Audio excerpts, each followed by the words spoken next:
There is a photograph. You have seen it. Everyone has seen it. June 1982, the steps of St. Mary's Hospital, Paddington. A man in a suit holds a bundle of white cloth toward a crowd of cameras. The bundle is a child. The child is 2 days old. The child has no opinions yet about crowds or cameras or white cloth. The child has no opinions about anything. He has not had time. The crowd does not care about his opinions. The crowd has already decided what he is. This is the first thing to understand about William Arthur Philip Louis, now Prince of Wales, once Duke of Cambridge. Once simply the boy Diana carried down those steps into the detonation of flashbulbs. The institution did not wait for him. It never waits. It does not have the patience for waiting. It had been running for 1,000 years before he arrived, and it had developed, over that millennium, a very efficient system for converting human beings into symbols before those human beings had developed the neurological capacity to object. He was named the heir apparent at birth. Not chosen, not grown into, named. There is a difference between those things, and the institution has never acknowledged it. What was the promise? The promise, stated plainly, was this: you will matter. You will be seen by more people than any private citizen could imagine. Your life will carry weight. Your words will move policy. Your presence will comfort the grieving and dignify the forgotten and represent something larger than any single human life could otherwise represent. You will be, in the fullest possible sense, significant. It is a tremendous promise. It is also, and this is the part that takes decades to see clearly, a promise made entirely on the institution's terms. The significance is real, the weight is real, the reach is real. But the self that receives all of this, the self that wakes up inside all this significance every morning, was never consulted about the terms. William did not apply for this. He did not interview. He did not audition. He did not, at any point in his early formation, sit across from anyone who asked him what he wanted, what he feared, what he imagined his life might look like if left to its own momentum. Nobody asked because the question was structurally irrelevant. The role existed before he did. The role would exist after him. He was, in the cold institutional logic that governs these things, a temporary occupant of a permanent position. This is not cruelty. Let that be said plainly. The people who raised him were not cruel. The system that shaped him was not designed by villains. It was designed by centuries of people who believed, with complete sincerity, that continuity was a form of love, that knowing your place was a form of dignity, that the inheritance, the palaces, the titles, the weight of a monarchy stretching back through conquest and reformation and empire and 2 world wars, was itself the gift. Here is the thing about gifts given before you can refuse them. You spend the rest of your life figuring out whether you wanted them. August 31, 1997. William is 15 years old. He is at Balmoral. He is asleep. His father comes to wake him and tells him something that will reorganize every room in the house of his interior life, though he will not have the language for that reorganization for another 20 years. His mother is dead. Diana, Princess of Wales, 36 years old, killed in a car crash in a Paris tunnel while being pursued by photographers whose entire professional existence was organized around the appetite of a public that could not stop looking. The same public that had been looking since those hospital steps in 1982. The same cameras. A different outcome this time. What happened next is documented, not speculated about, documented. The royal family remained at Balmoral. The flag above Buckingham Palace did not lower to half-mast because there was no protocol for lowering it in these circumstances. The people gathered outside the palace gates in numbers that stunned everyone. They left flowers. They wept publicly. They were, in some fundamental way that the institution had not anticipated and could not immediately decode, furious. They wanted grief to be visible. The institution, by reflex, by training, by 1,000 years of practiced imperviousness, kept the flag up. The British public's reaction to that flag is now part of the historical record. It was not subtle. What is less part of the historical record because he was 15 and grieving and not yet in the habit of giving interviews about his interior life is what William experienced during those days between his mother's death and her funeral. He has since placed some of it on the record. In a 2017 interview with the Daily Telegraph, he described the grief as something he had locked away, packed down. He had not, he said, processed it for nearly 20 years. 20 years. Think about what that sentence contains. A 15-year-old boy loses his mother. The loss is real, private, devastating in the way that only the loss of a parent can be devastating, which is to say completely, foundationally, in a way that changes the architecture of everything that comes after. And then, 5 days after her death, that boy is required to walk behind her coffin through the streets of London in front of cameras broadcasting to an estimated 2.5 billion people. The grief is not private. The grief is a public event. The boy is not a mourner. The boy is a symbol of mourning. These are different things. The institution at that moment was incapable of making the distinction. It required the performance because performance was what it knew how to require. It had no mechanism for protecting a 15-year-old from the conversion of his most private devastation into a global media event, because the concept of that protection had never been built into its operating system. You cannot protect people from something you cannot see. The institution could not see William. It could see the Prince of Wales's son, second in line to the throne, walking in correct formation behind the gun carriage. It could manage the optics of that.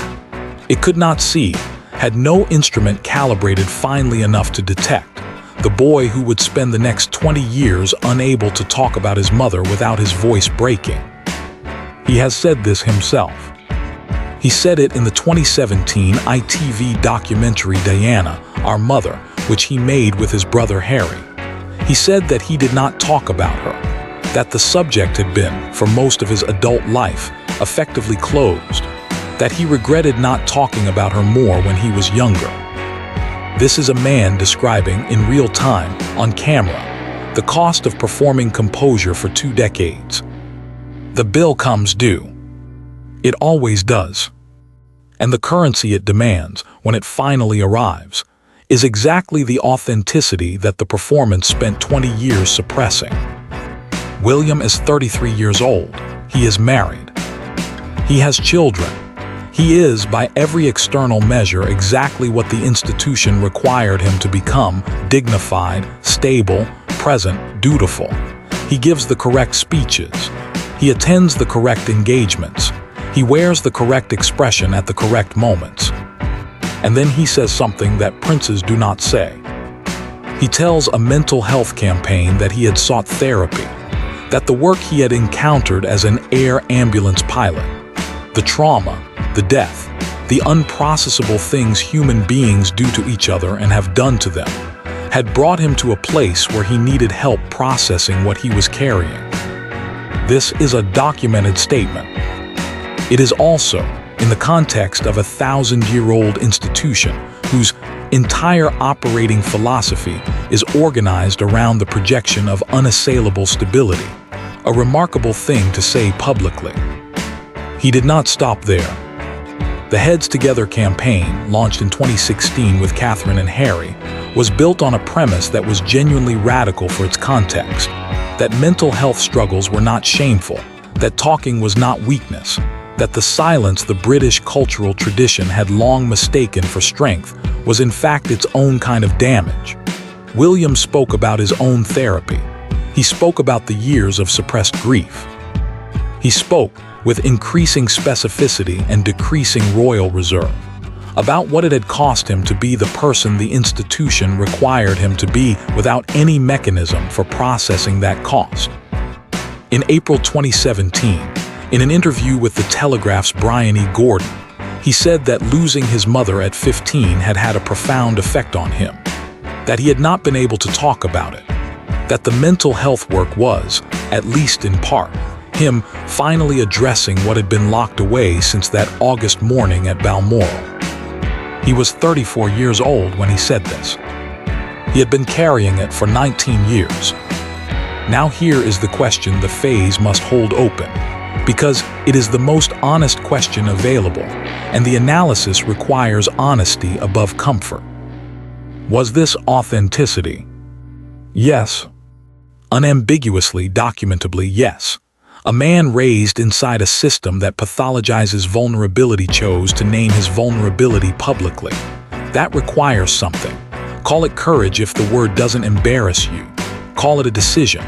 Call it the moment a person decides that the performance is no longer worth the price of the performance. Whatever you call it, it was real, it was voluntary, and it cost him something to do it. But is not a dismissal. It is the most important structural observation in the entire essay. Watch what happened next. Heads Together became a campaign. The campaign got a logo. The logo got merchandise.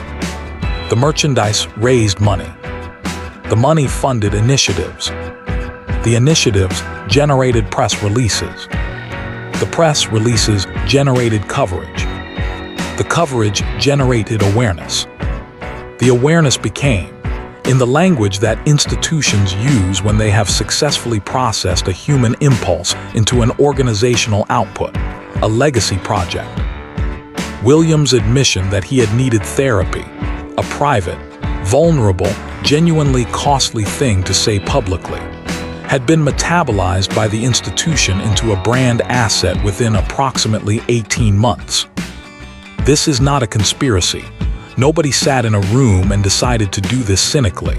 The institution does not require cynicism to operate. It requires only its own momentum, which is considerable, and its own logic, which is airtight. Everything that touches the crown becomes the crown's. That is what crowns do. That has always been what crowns do. The pattern is not unique to this moment.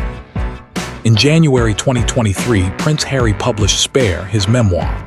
The book is not the subject of this essay. Harry made his decision and lives with it in California, and the record is what it is.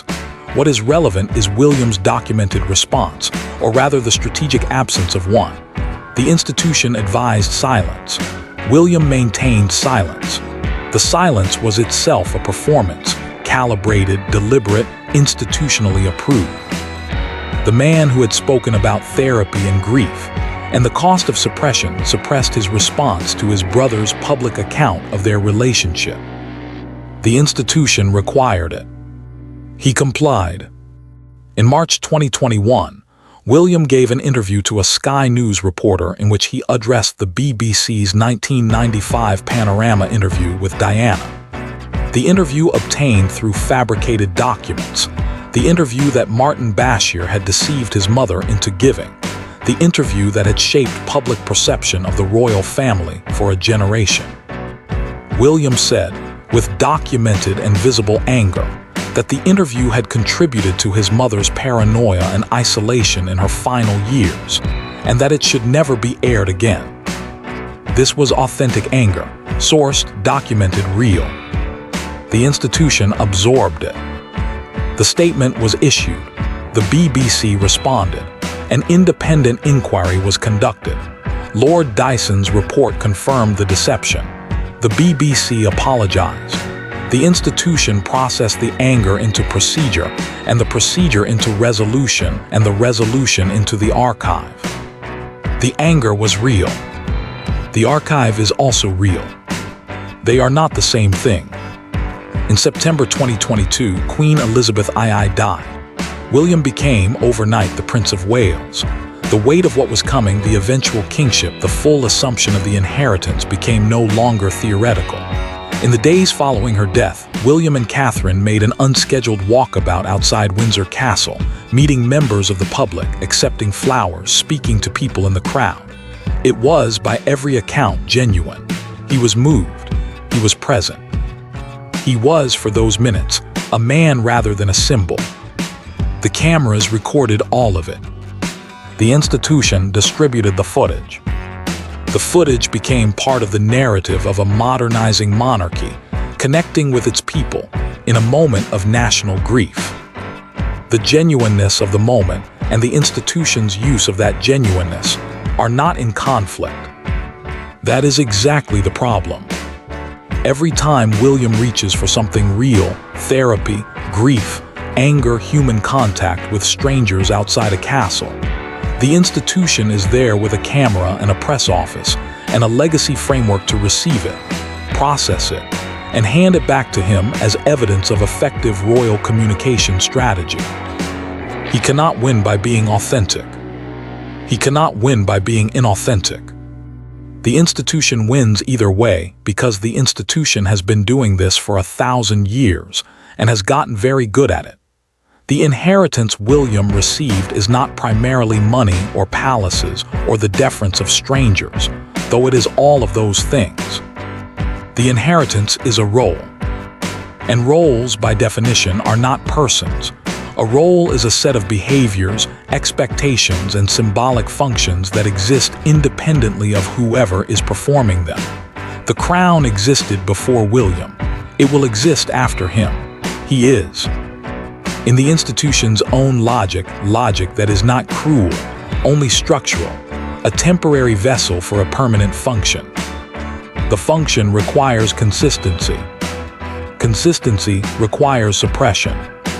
Not malicious suppression, structural suppression, the kind that happens when a system is optimized for one output, continuity, stability, the appearance of permanence, and a person inside that system generates outputs the system wasn't designed to process, like grief or doubt, or the desire to be known as a man rather than a monarch. What does the inheritance structurally demand of a self? It demands that the self remain legible. A king must be readable. His grief must be appropriate to the moment. His joy must be measured. His anger must be channeled through official statements. His love must be demonstrated through approved public displays at approved public intervals. The self that exceeds these parameters, the self that weeps too long or laughs too loud or says something true at the wrong moment, is a self that threatens the institution's primary product, which is the reliable projection of permanence.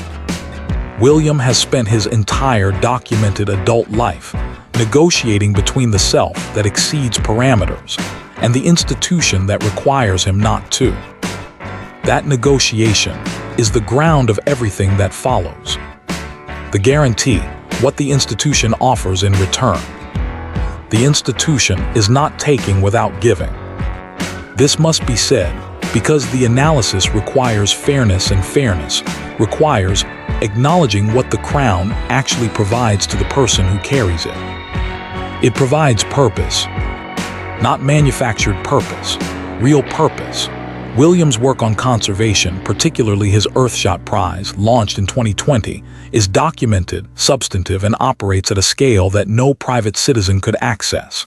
His ability to convene heads of state, to place conservation on agendas that would otherwise exclude it, to direct attention and therefore resources toward problems that require both. This is real. This is the inheritance working as advertised. It provides continuity. He knows who he is in the largest possible sense. He knows his place in a line that stretches back centuries. He knows what he is for. In an era when the question of what one is for is perhaps the central anxiety of modern secular life, the institution hands him an answer on the day he is born and never revokes it. It provides meaning that outlasts him. Whatever William does or fails to do, his children will carry something forward. The line continues. The work continues. The symbol continues. For a man who lost his mother at 15 and has spent his adult life thinking publicly about legacy and grief and what endures, this is not nothing. But here is what the guarantee costs. The purpose is real, but it is not chosen. The continuity is real, but it consumes the self that might have found its own continuity through its own choices. The meaning that outlasts him is real, but it requires him to be, in some fundamental sense, more symbol than person for the duration of his life. The institution offers everything except the one thing that cannot be institutionally conferred: It cannot give him the experience of being known as himself, rather than as the role. That gap between being seen and being represented is where authenticity goes to ask its unanswerable question. The goal, what Williams' record suggests he is actually reaching for. Read the documented statements across the span of his public record, and a shape emerges. He is not reaching for escape. He is not Harry. He has not left. He has not, at any documented moment, expressed a desire to be free of the institution. What he has expressed, repeatedly, specifically, and with increasing directness, is a desire to make the institution capable of seeing him. He wants the inheritance and the self. He wants the crown and the therapy session. He wants the global conservation platform and the private space to grieve his mother without the grief becoming a brand. He wants, in the most human possible terms, to matter as a person inside a system that only knows how to make people matter as symbols. This is not a naive desire. He is not naive. He has been inside this system his entire life, and he understands its mechanics with the precision of someone who has been shaped by those mechanics since birth. But understanding the system does not dissolve the desire. In 2021, in an interview with Apple Fitness Plus, Williams spoke about the importance of men talking about their mental health. He said that his own experience had shown him that asking for help was not weakness. He was, in that moment, speaking from something real. The interview was part of a branded content partnership. Both things are true simultaneously. The man is real. The brand is real. They occupy the same body and the same moment and the same sentence, and they are not reconcilable, and William knows this and says so anyway. That is what he is reaching for. Not resolution. Witness. He wants someone, the public, the institution, the record, to see that both things are true simultaneously and to not require him to choose. The institution cannot do this. The institution is a choosing machine. It takes the complexity of persons and selects the parts that serve the symbol and archives the rest. William keeps putting the archived parts back on the record. That is the most precise description of what his public life has been for the last decade. Part 6, the close, the argument stops. William, not your Royal Highness, not the Prince of Wales, not the future king, the symbol, the heir, the second in line who became the first in line on a September morning in 2022 when the weight of everything shifted one position forward and settled on his shoulders like weather. William, the 15-year-old boy who walked behind his mother's coffin and packed the grief down for 19 years because the institution had no container for it, and he had been trained, since before he could walk, to give the institution what it needed before he gave himself what he needed. You have spent your documented adult life doing something that the institution was not designed to accommodate, and has not learned to accommodate, and will likely never fully learn to accommodate. You have insisted on being a person, not instead of being a prince, alongside it, simultaneously. In the same breath, the same interview, the same carefully managed public appearance that somehow keeps exceeding its own management because you keep saying true things into the cameras that are always there. The therapy admission was true. The grief was true. The anger about Bashir and the panorama interview was true. The walkabout outside Windsor Castle in September 2022, the flowers, the faces of strangers, the visible effort to be present for people who were themselves trying to be present for something enormous. That was true.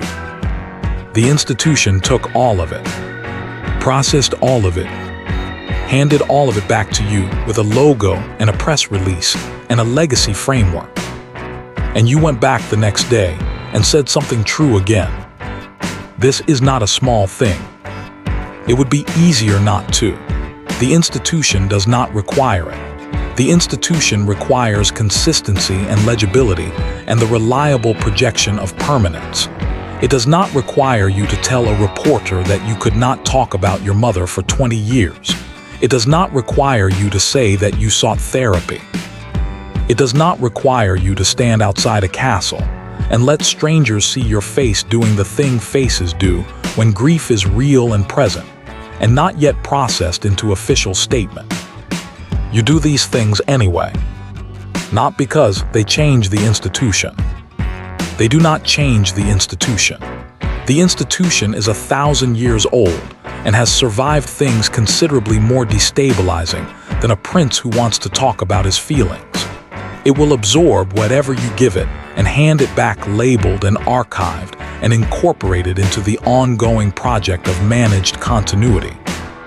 You do these things because the alternative is to disappear entirely into the role.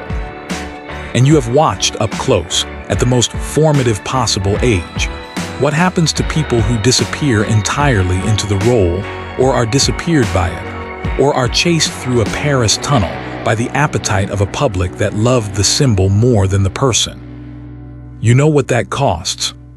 So here is the question your public record has been asking for the last decade, stated plainly, because it deserves to be stated plainly rather than managed or archived or incorporated into a legacy framework. Can you have both? Can the inheritance, the crown, the continuity, the 1,000 years of managed symbol make room for the person who carries it?